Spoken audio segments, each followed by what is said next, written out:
Hello kids, हम आज कक्षा 12वीं जीव विज्ञान एनसीईआरटी का 13वां चैप्टर शुरू कर रहे हैं, जीव और समष्टियां।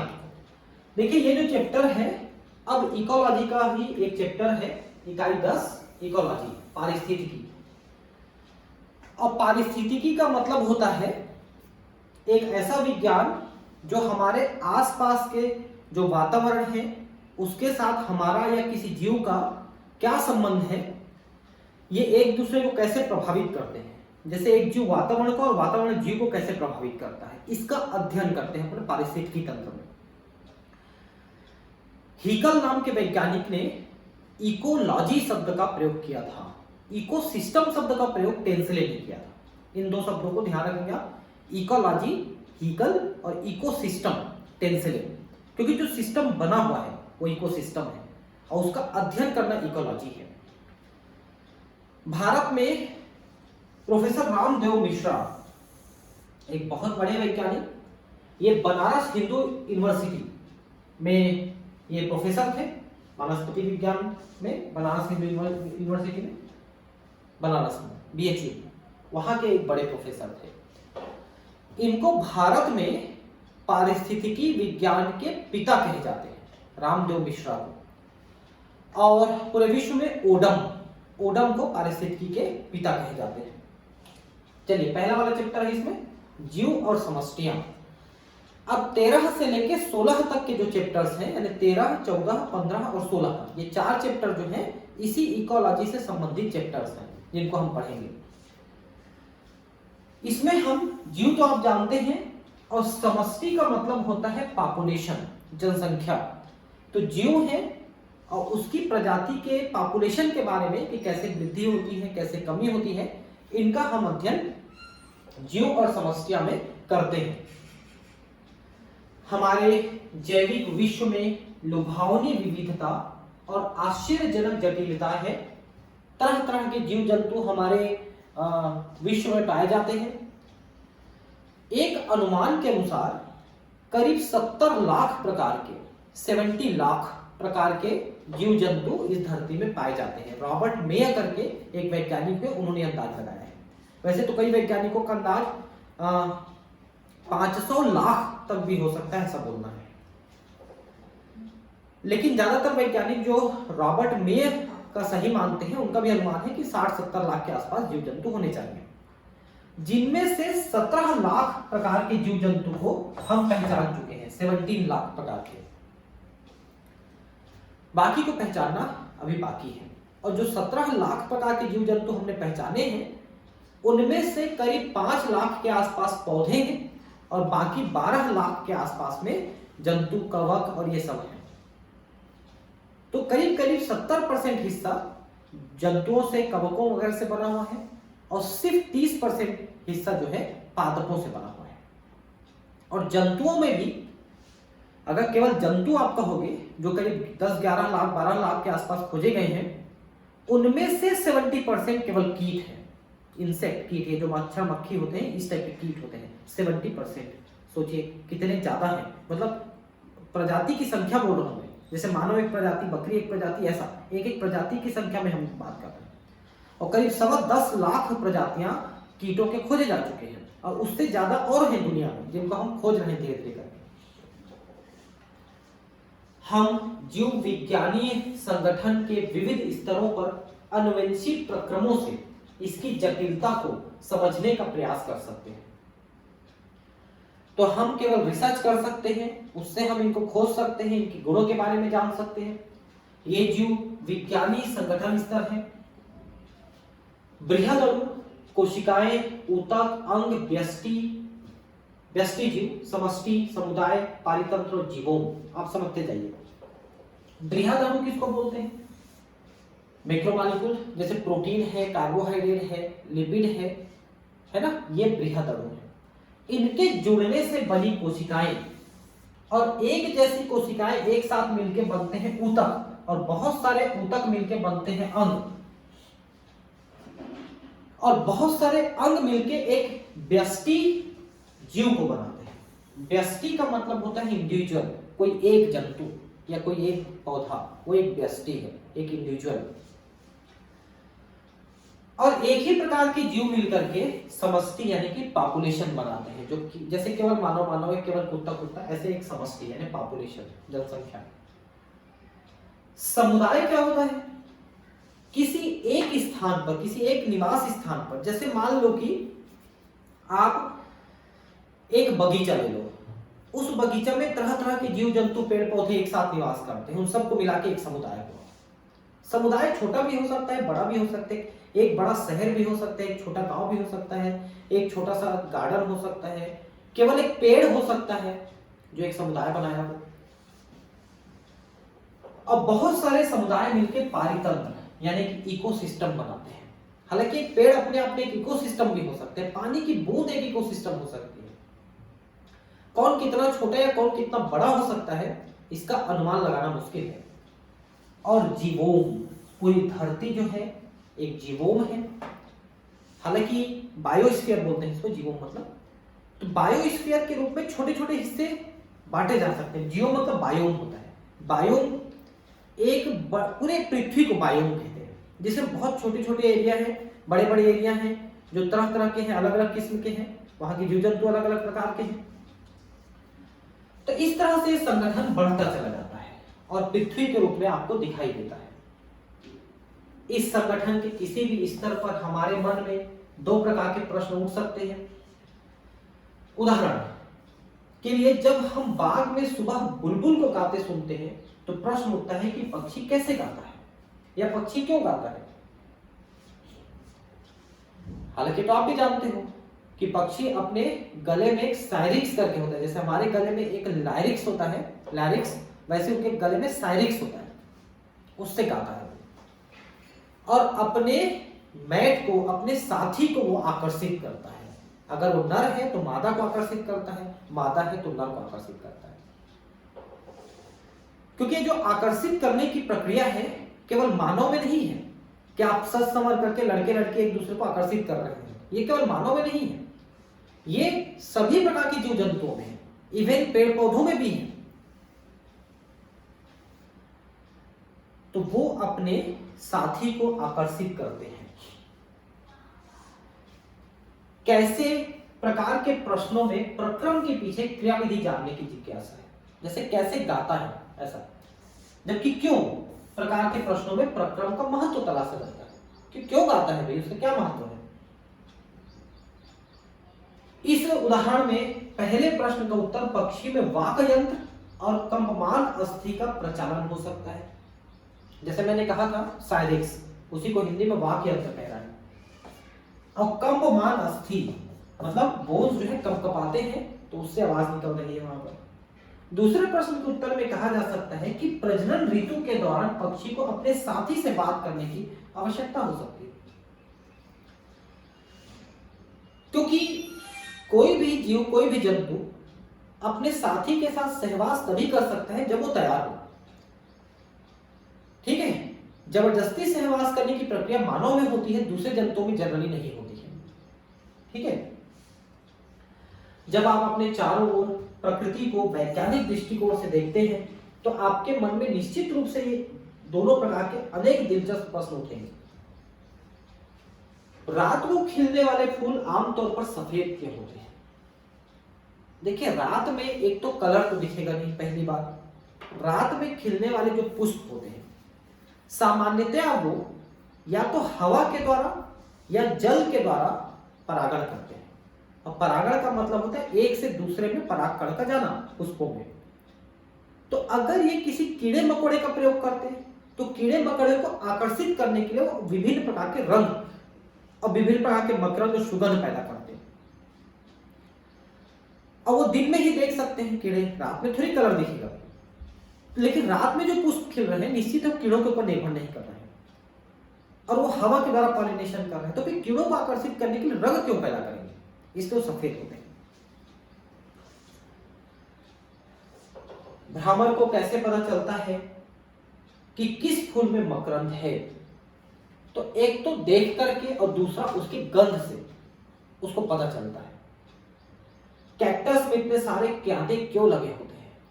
क्योंकि उसके जो पत्तियां हैं वो कांटों में रूपांतरित हो जाते हैं, क्योंकि वो मरुस्थल में रहता है और मरुस्थल में अगर वो पत्तियां विकसित कर लेगी तो अधिक वाष्पोत्सर्जन हो जाएगा, तो पत्तियों को झड़ा के कांटे बना लेता है। तो कांटे उसकी सुरक्षा का भी कार्य कर लेते हैं और पत्तियों की जगह वो उगाते हैं। चूजे कैसे अपनी मां को पहचान लेते हैं? गंध के द्वारा पहचान लेते हैं। दूसरे जीव जंतुओं में गंध है, उसका बहुत इंपॉर्टेंस है। बरसों बाद भी मिलते हैं तो एक दूसरे की गंध को पहचान लेते हैं। ऐसे कई वीडियोस सोशल मीडिया में आते रहते हैं कि एक व्यक्ति ने किसी जीव जंतु की जान बचाई, उसको जंगल में छोड़ा और जब कई साल बाद उससे मुलाकात हुई तो आके उससे चिपट गया। ऐसे कई वीडियोस आपने देखे होंगे। आप पिछली कक्षाओं से सीख चुके हैं कि पारिस्थितिकी ऐसा विषय है जिसमें जीवों के बीच एक जीवीय तथा भौतिक यानी अजीवी अबायोटिक पर्यावरण के बीच होने वाले पारस्परिक क्रियाओं का अध्ययन करते हैं। क्योंकि कोई भी पारिस्थितिकी तंत्र जो है, पारितंत्र, दो भागों का बना होता है, जीवी और अजीवी। अब जैविक मतलब जो जीवित है वो जीवी, और जो बाकी चीजें हैं जैसे तापमान है, प्रकाश है, जल है, वायु है, ये अजीवी करण। ये एक दूसरे को प्रभावित करते हैं, उनका अध्ययन करना है। मूल रूप से पारिस्थितिकी जीवी संगठन के 4 स्तरों से संबंधित है: जीव समष्टियां, समुदाय और जीवों। जीव मतलब कोई एक, ठीक है, उनकी पॉपुलेशन समष्टियां, और कई प्रकार के जीवों की पॉपुलेशन मिलकर समुदाय यानी कम्युनिटी, और पूरी धरती एक जीवों वायु। तो पहला है जीव और इसका पर्यावरण। जो भी जीव जिस पर्यावरण में रहता है उस पर्यावरण का सबसे ज्यादा प्रभाव उस जीव में पड़ता है, और जीव उस पर्यावरण को भी प्रभावित करता है, उसको बदलने की कोशिश करता है, उसको अपने हिसाब से ढालने की कोशिश करता है, जिसे मानव सबसे आगे है। बाकी किसी भी जीव को आप देखेंगे तो जीव जो है अपने पर्यावरण के हिसाब से अपने आप को ढालता है, वो पर्यावरण को अपने हिसाब से नहीं ढालता है। लेकिन मानव क्या करता है? अपने पर्यावरण को अपने हिसाब से ढालने की कोशिश करता है। जैसे आपने लाइट जला लिया, क्यों जला लिया? क्योंकि आपको अंधेरा लग रहा था। ऐसा नहीं कि खिड़की 4 खोल दे और अपन उसमें से प्रकाश ले लें, ऐसा नहीं करते। या गर्मी लगी तो पंखा चला लिए, एसी चला लिए। हम अपने पर्यावरण को अपने हिसाब से ढालने की कोशिश कर रहे हैं, यही पर्यावरण की जो है बर्बादी का कारण है। लेकिन दूसरे जीव बेचारे अपने आप को ढालते हैं। अब उनकी दिक्कत यह है कि हमने पर्यावरण को बदल दिया, अब जो दूसरे जीव है वो अपने आप को पर्यावरण के हिसाब से बदल रहे हैं। आए दिन ग्लेशियर टूटने की खबर आती है, बाढ़ आ जाता है, हजारों लोग मर जाते हैं, लेकिन सुधरना नहीं है। जो सरकारें इस दिशा में कुछ ज्यादा कर रही हैं और ना पब्लिक। जैविक स्तर पर पारिस्थितिकी मूल रूप से कार्यकी पारिस्थितिकी है, जिसमें विभिन्न जीव न केवल जीवित रहने बल्कि जन्म के संदर्भ में अपने पर्यावरण के प्रति अनुकूलित हो जाते हैं। किसी भी जीव जंतु के 2 मुख्य टारगेट हैं, लक्ष्य हैं। एक तो अपने आप को जीवित रखना, मरने से बचाना, और दूसरा प्रजनन करके अपने ही जैसे जीवों को पैदा करना, जिससे उनकी पीढ़ी आगे बढ़े। तो उसी के लिए अपने आप को वो अनुकूलित करते रहते हैं।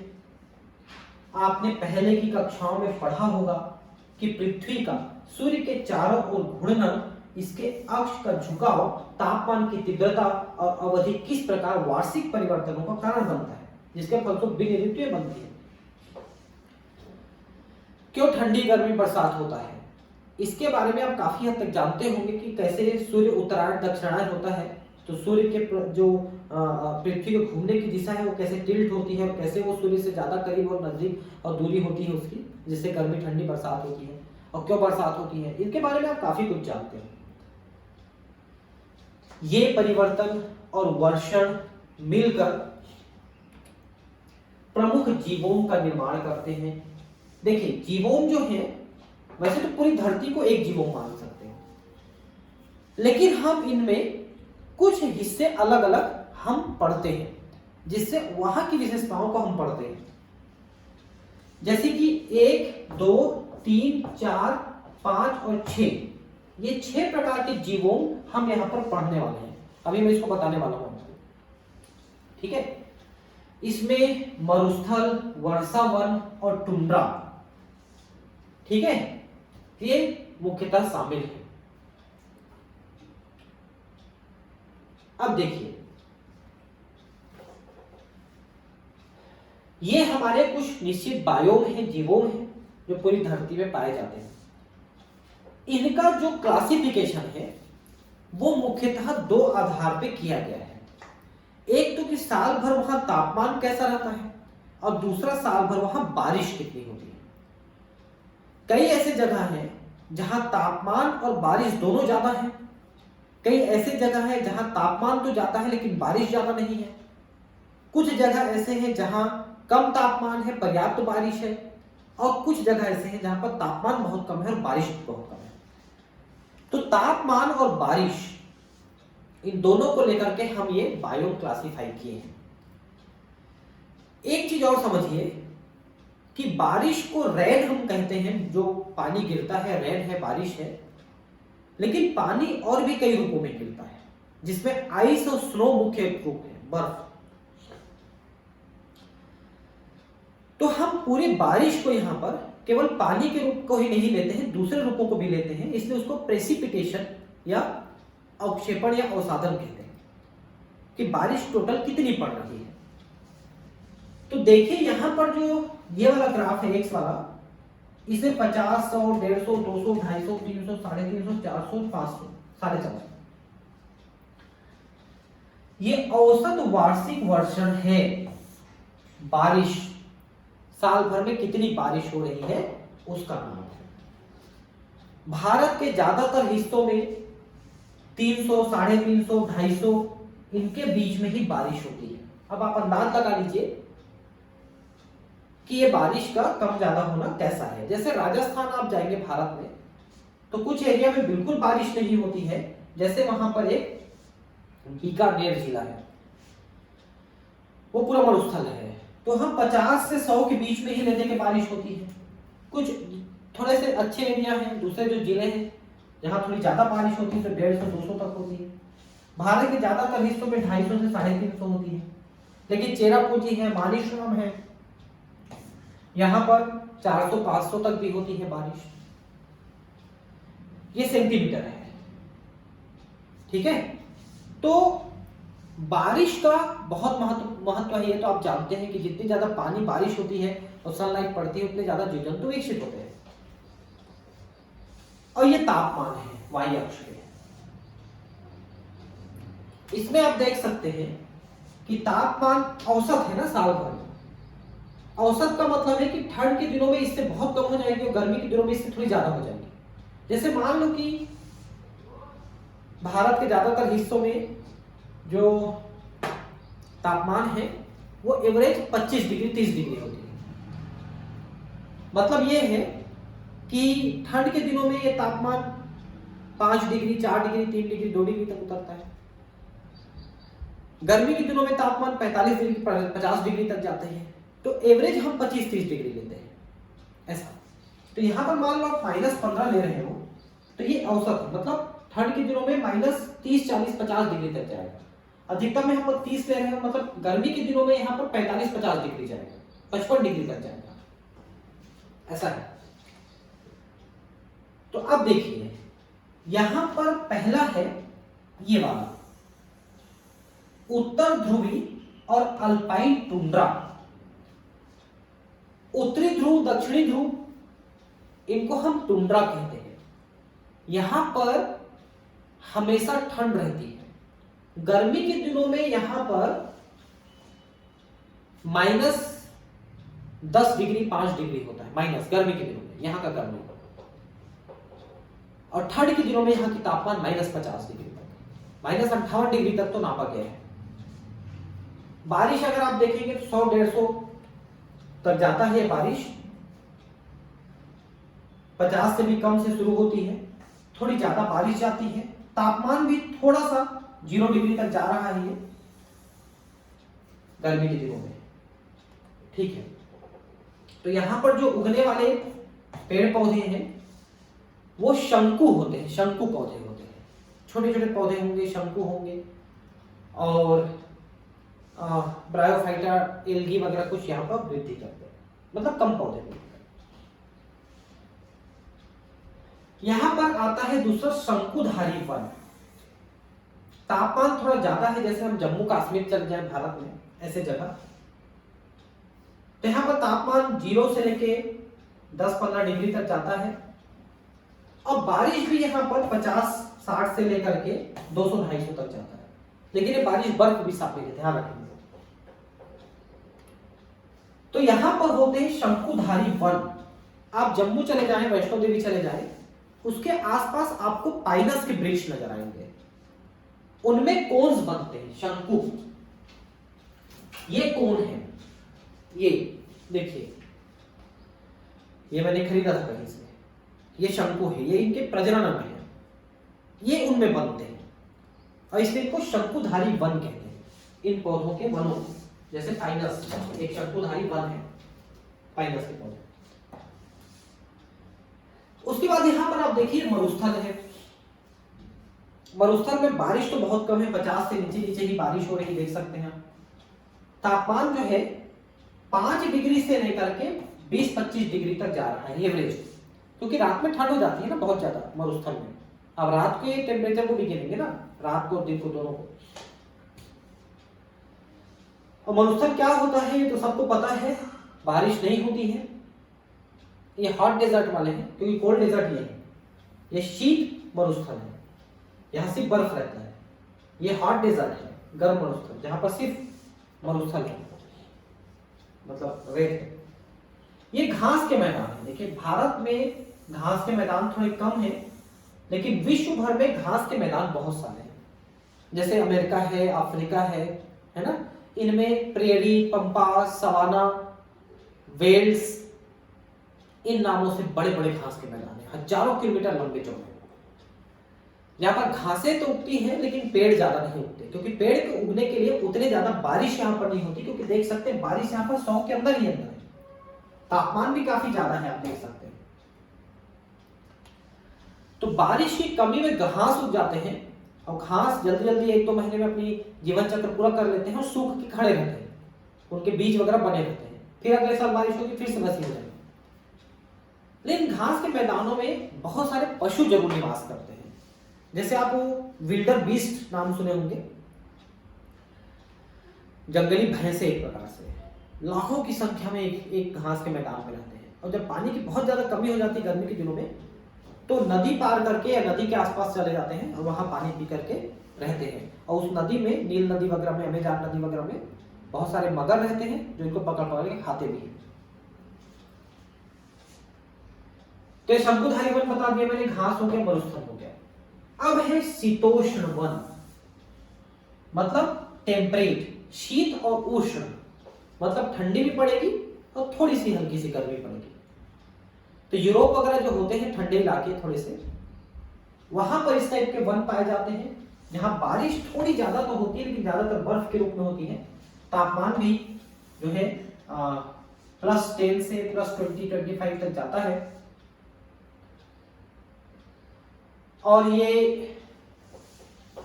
उतने घने जंगल नहीं है। घने जंगल होते ही ये उष्णकटिबंधीय वन, ट्रॉपिकल वन। हमारे देश में जो जंगल है ट्रॉपिकल, सब ट्रॉपिकल, इनमें बारिश बहुत ज्यादा होती है, तापमान बहुत ज्यादा होता है इस एरिया का। उसके कारण से ये काफी ज्यादा घने जंगल विकसित होते हैं, क्योंकि जंगल बनने के लिए आपको पानी भी चाहिए और ज्यादा सूर्य प्रकाश चाहिए। क्योंकि अधिक सूर्य प्रकाश लेने वाले जो पौधे होते हैं वो ज्यादा विशालकाय वृक्ष बनते हैं, लंबे समय तक जीते हैं, बारिश उनको ज्यादा चाहिए, पानी ज्यादा चाहिए, इस तरह से वो विकसित होते हैं। तो घने जंगल जो मिलेंगे आपको वो उष्णकटिबंधीय वन, जैसे भारत है, अमेज़न के जंगल है,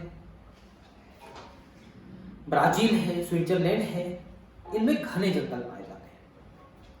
इन्हीं को, अमेज़न के जंगल को धरती के लंग्स कहे जाते रहे हैं, धरती के फेफड़े। तो ये अलग अलग जो एरिया हैं, ये आपको बताते हैं कि किस तरह से पूरी धरती में बायोम बिखरे पड़े हैं, अलग अलग उनकी विशेषताएं हैं। तो जिस तरह से पेड़ pौधे विकसित होंगे, जिस तरह से पानी मिलेगा, सूर्य प्रकाश मिलेगा, वैसे पेड़ पौधे विकसित होंगे, और उन्हीं के आधार पे जंतु विकसित होते हैं। जितने ज्यादा घने जंगल होंगे उतने ज्यादा प्रकार के जंतु विकसित होंगे। जैसे मैंने अभी अमेजान जंगल के नाम दिया था, अमेजान का जंगल कितना घना है पता है? अगर आप उसमें 1 किलोमीटर अंदर घुस जाएंगे तो अंधेरा हो जाएगा। क्यों अंधेरा हो जाएगा? क्योंकि उतना घना है कि ऊपर का सूर्य का प्रकाश नीचे आ ही नहीं पाता है। अब उतना घना जंगल में सोचिए कितने प्रकार के जीव जंतु होंगे जिनको खोजना भी बाकी होगा, क्योंकि सेक्टर पार्ट में तो कोई पहुंचा ही नहीं है अंदर तक, वहां घुसते ही नहीं कोई, पता नहीं कौन से जानवर होंगे, कैसे होंगे, मार डालेंगे तो।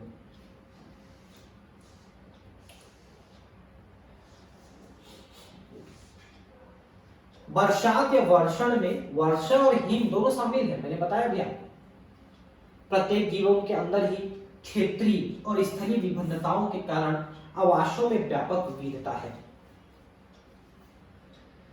ये भी मैंने आपको बताया कि आवास में विभिन्नता क्यों है, क्यों उसके विशेषताएं अलग अलग हैं, क्योंकि तापमान, प्रकाश और पानी अलग अलग है, मात्रा।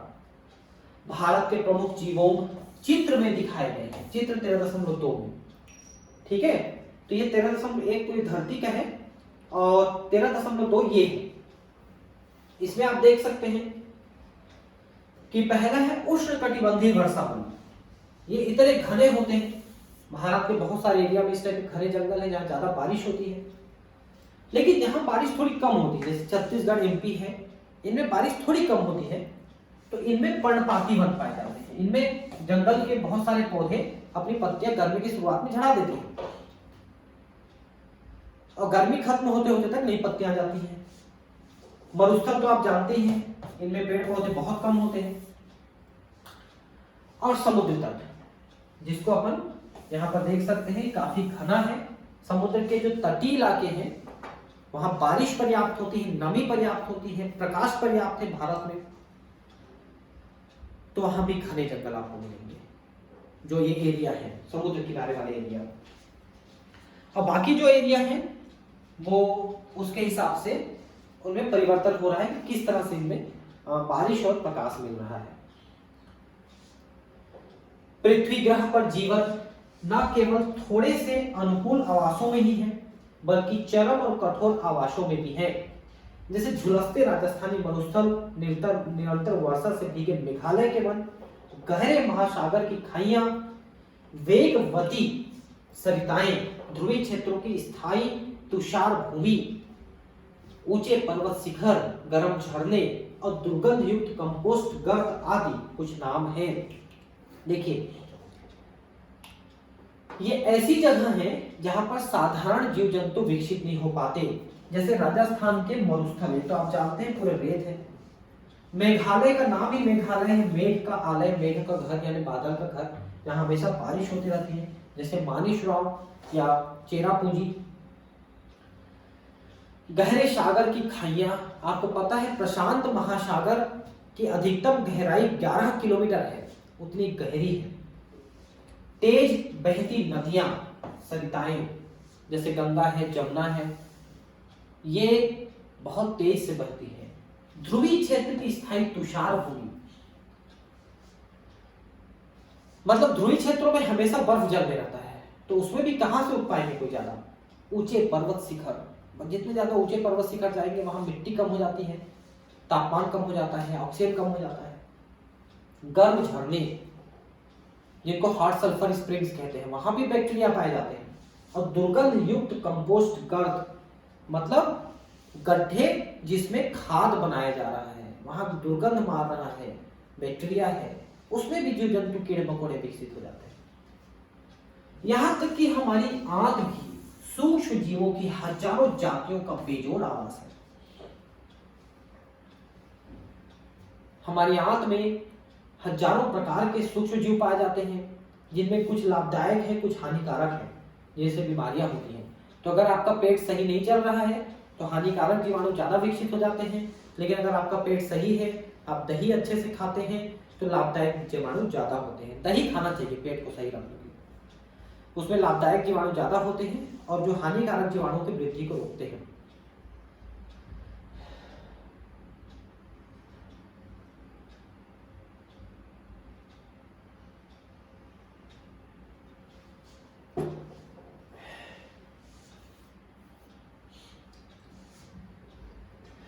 विभिन्न आवासों की भौतिक और रासायनिक स्थितियों में इतनी अधिक विविधता के मुख्य तत्व क्या हैं?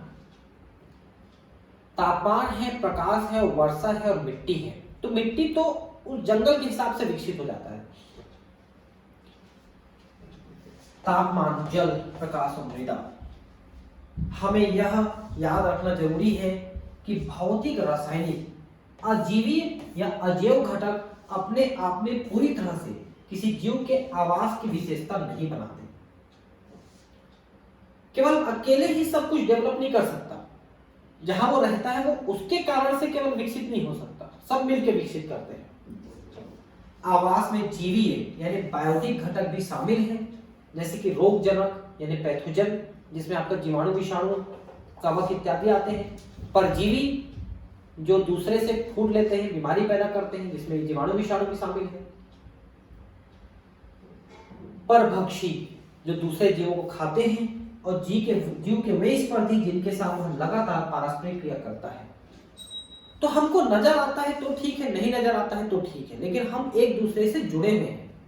आपको पता ही नहीं है कि पक्षी आपके लिए क्या कर रहा है, आपको पता ही नहीं है कि मिट्टी का जीवाणु आपके लिए क्या कर रहा है, या ये जो बाजू में पेड़ खड़ा है वो आपके लिए क्या कर रहा है। कहीं ना कहीं कोई ना कोई संबंध आपका एक दूसरे के साथ जुड़ा हुआ है। हम यह मानते हैं कि एक लंबे समय में प्राकृतिक वर्ण द्वारा अपने आवास में उत्तरजीविता, सर्वाइवल और जनन को स्तंभ बनाने के लिए जीव ने अनुकूलनों का विकास किया। जहां पर वो रहता है तो अपने आप को जीवित रखने के लिए, प्रजनन करने के लिए अपने आप में बहुत सारे अनुकूलन पैदा किया है।